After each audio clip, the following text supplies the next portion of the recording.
5 seconds. The Rural Credit Survey Committee, which looked into the entire question in 1951, had made certain recommendations. In the drafting of our plans, the recommendations of the Rural Credit Survey Committee were given due weight. You know that in the first 5-year plan, it was stated that at least 50% of the villages should be brought under cooperatives. According to the third plan, all the villages and all the peasant families are to be brought under cooperatives.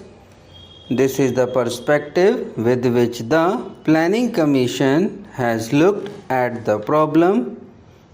What prompted them to do that was that in the Rural Credit Survey Committee's report, they have said that both through the government and cooperative sources credits were available to peasants only to the tune of 6%. Through cooperatives alone, it is, I think, 3% or so. The other sources of credit to the peasants are the original money lenders. They have elaborately described all that. One point which they stressed in their report is that even the cooperatives do not cater to the needs of the weaker sections of the village community. They have stated that in villages where the money lender, the trader, and the village chief function through one person, even the cooperative movement is controlled by them in many places. If they are outside the cooperative movement, they will sabotage it from outside. If they are in control of it, they will sabotage it from within. So even the 3% credit which had gone to the peasantry in the name of the cooperative movement did not reach them really. So they made it a point in their report to stress that in future we should see that the credit really goes to the weaker sections of the village community. Now, sir, after the report of the Rural Credit Survey Committee, we have been working for the last few years. I do not think that a proper evaluation has yet been made as to how the present day cooperative societies are working. As far as extending the facilities to a larger section of the rural population is concerned, the cooperative movement has succeeded. My point is whether this emphasis that the committee had laid on taking special care to see that these facilities reach all the lower sections has been properly worked out. Another point is that even in the matter of extending the activities of the cooperatives, we have not reached the target which was fixed in any of the plans.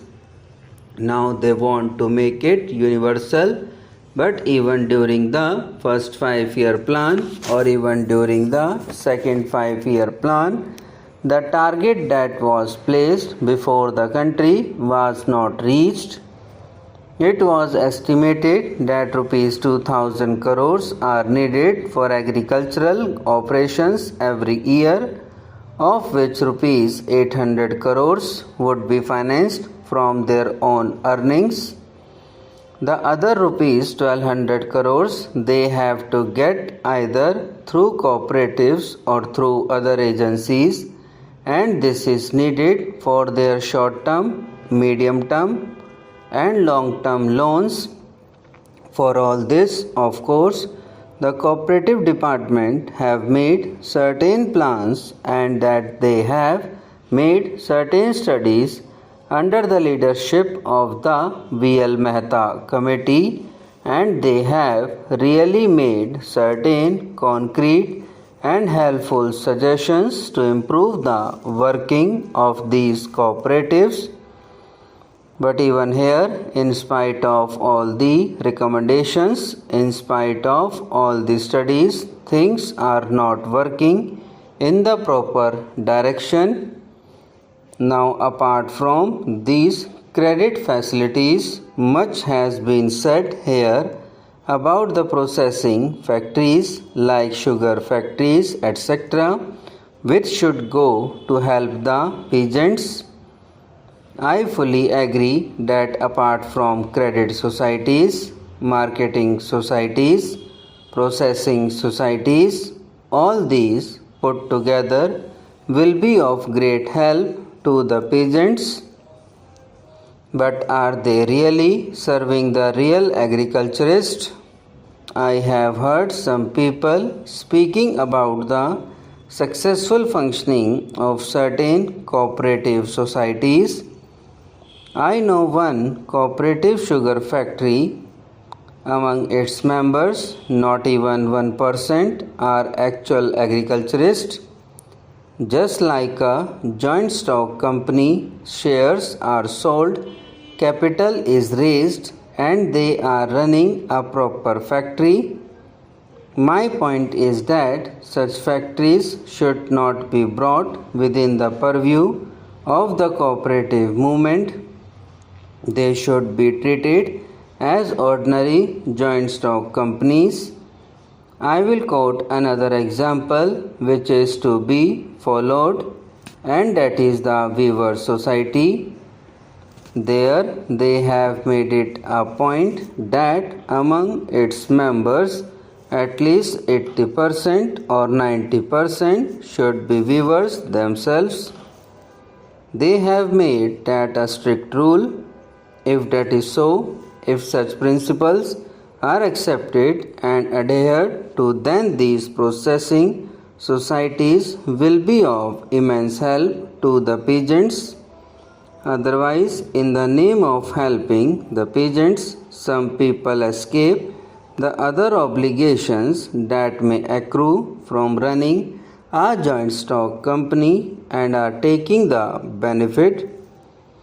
I do not feel it proper to invest money in large-scale enterprises on a cooperative basis. Now, apart from these credit facilities, much has been said here about the processing factories like sugar factories, which should go to help the peasants. Subscribe now and press the bell icon. Never miss an update.